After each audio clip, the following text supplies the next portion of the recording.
Hey awesome friends, I am Awesome Danny. Welcome back to the channel. We're going to be a little bit more chill in this video because kind of tired. It's late at night, but I wanted to get this recorded and then out for you guys soon. I work hard for you guys. Maybe consider liking, subscribing, perhaps, maybe, I don't know, just putting it out there. But anyways, let's move on. Today I want to talk to you about the Xinhs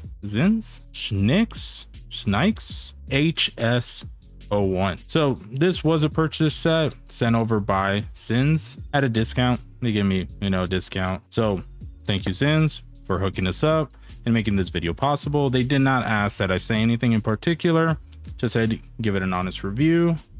And that's what we're going to do because I am too tired to do otherwise. So I'm just going to tell you what I think. Good. All right, let's go. So the HS-01 is a hybrid set. Yeah, one of the Danny classics, single dynamic driver, 4 balanced armature. One of my favorite driver configurations. So it's always cool to try these sets that have that driver configuration because there is such a wide array of options. They always come out a little bit different from each other and some very different from each other. So let me know in the comments which is your favorite single dynamic driver plus 4 balanced armature set. So getting back to the HS-01. So the HS-01 is usually around 99 bucks or less. I do believe it was for like 66 bucks recently, and then it went up to 99 and then it came back down. I think it's on sale. Look, I can check right now. I have the internet right here. $63 right now. That is the lowest I've seen it. I think when I got it was 66 or 67. That is the lowest. So keep that in mind. If you end up interested in the set, wait for it to be around $60, between 60 and 70. So overall, the unboxing is very bare bones. Like there's this sleeve, you open the box, and then you have the set. Or you would. I have a story for you guys. I was already done with my review and everything, but I had this in my backpack. And I took my bag when my son was doing his state testing for school. And it was at a hotel, like an hour away. I went, took my stuff, and the backpack has a vertical pocket that I left unzipped.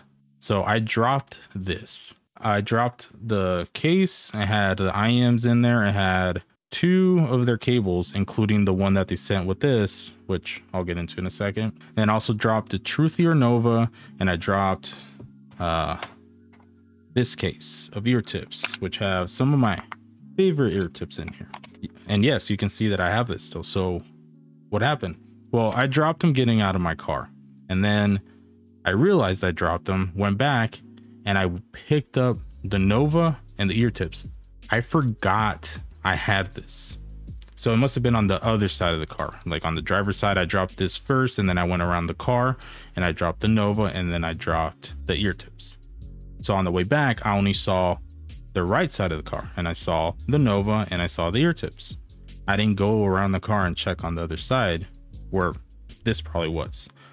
When I got home, I realized that this was empty, and then I realized that it was in my backpack. So I drove back and it wasn't there. Of course, it was like 2 hours later. So I'm glad I had my review all done for it. Like it was done, but I don't have the set anymore. So that sucks. Or the cable they sent with it, which was a very nice cable. So story time over. Let's get to accessories. That cable that they sent is not the stock cable. The stock cable based on pictures looks really nice, and I trust Xinhs. They make some great cables, but the cable that they sent me was one of their new peacock cables, as I call it, because it looks like a freaking peacock. It is so pretty, and the wire coating or whatever it's called, it's like so gooey and jelly. It was nice. It was a very soft cable. It was very pretty. It had that clear coat look over it, like those old school lowrider cars that had like 30 clear coats over the car paint, that candy paint as they call it. Man, that's what it looked like. It was beautiful. The threads, the wire threads, gorgeous, vibrant colors. And then the housing was the colored version of like Distillation Sound cable. So similar to that, but it was just, red, green, beautiful cable. I highly recommend that cable, and I'm really bummed out that I lost it. Really bummed out. And the case, again, it's the usual, you know, Xinhs cases that they sent out. Really good cases. And then the ear tips are meh. Like, okay, they were throw-ins at best. They worked, but I quickly swapped to other ear tips. So HS-01, it is overall, for the sound signature, a V shape. Actually pretty well tuned, in my opinion. It is a fun V shape, though. Let's start with the bass. Bass rumble in the sub bass is not quite there as much as I would like. The impact though is there. The mid bass really thumps and it hits, and it feels really good. It's clean. It's just not enough rumble for me. I wish I had a little bit more to kind of even it out. I am a sub bass over mid bass type of person, so keep that in mind. But bass was all right. Mids are pulled down a little bit, you know, classic V shape, you know, style. Mids are recessed, and then going into the upper mids, they do come up a bit, but this, it kind of has a delayed gain there. So even female vocals that usually get pushed up in a V-shaped tuning are not as pushed up. They're a little bit subdued in that regard. And then you get to the treble. It does have quite a bit of treble, can get a little spicy on some stuff, but it's very fun, very energetic, you know, high octane, and gives you that classic V-shaped sound. Overall, techs were okay, about maybe below average at full price. So like if you're looking at around $100, they're a little bit below average. At the $60-ish mark, they're okay. Like overall, techs are pretty good. It is, again, more focused on that fun style of tuning, so you're not going to get accurate timbre representation. Details are okay. They're a little bit more artificially pulled forward because of that treble.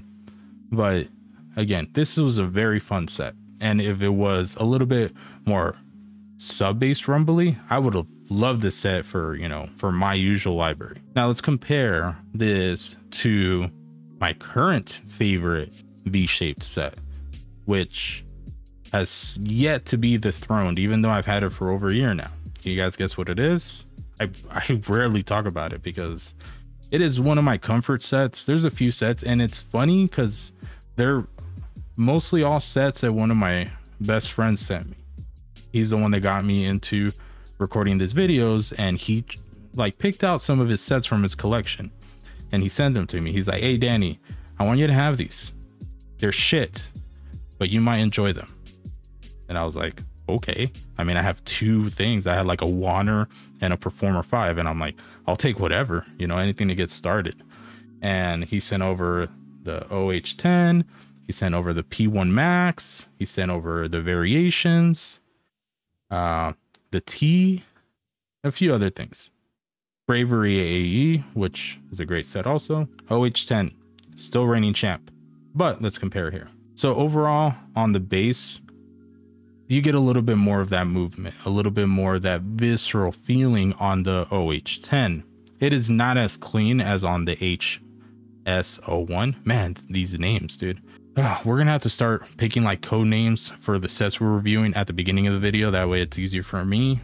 But yeah, on the HS-01, bass is cleaner. Impact is a little bit more polite, but better defined. Just not as rumbly. So OH10 is more fun, more rumble, more movement, less defined impact, but still very fun. Mids are similar on both, more pulled back, except OH10 has more of that intensity and energy in the female vocals that I enjoy. So K-pop really shines on that set. Less so on the HS-01, but not by much. And then getting to the treble, OH10 is a little bit less refined in that regard. It can get a little bit sharp, it can get a little bit more crazy there, but HS-01 is a little bit better there. Just a little bit smoother, not a lot, but just a little bit more. So overall, I still prefer the OH10 as my V-shaped set. I love that set. It's such a fun set. It's like my guilty pleasure set. This challenges it a little bit. Just not quite there for me personally. But if you want, you know, a fun V-shaped tuning that's a little bit more subdued and not too out there, OH10 is more like, you know, 5 drinks plus, and then HS-01, it's maybe 1 or 2 drinks, you know, for the night. So still fun, just not quite crazy. So overall, rec rating for the HS-01, I give it a 2. It's a solid set if you're looking for this, but it's best to wait for a sale. It has a lot of stiff competition. If it was a little bit cheaper, it'd be a lot easier to recommend, but overall, just wait for a sale. You get a well-built set. Oh, I didn't even mention the shell. The shell is very pretty. It's also very ergonomic. It actually fits very easy. It's on the smaller side. So overall, performance is okay. Accessories are okay. Value is okay. Just wait for a sale. Pick it up if you want a nice fun set, or keep an eye out for it used on the used market. That way, if you guys see it, it's like, hey, that's that set Danny was talking about. Let's see how stupid he really is. Prove him wrong. Prove me wrong, guys. So there you go. HS-01. Make sure you like and subscribe. I think I might have asked earlier in the video. In case I didn't, I'm asking now. And if I did, I am sorry. Subscribe twice. Go on your alt account, come back, subscribe again, and then everything in the universe will be all good. Fully balanced. Balance restored. That's it, guys. I am Awesome Danny, and until next time, you stay awesome, friends. Bye.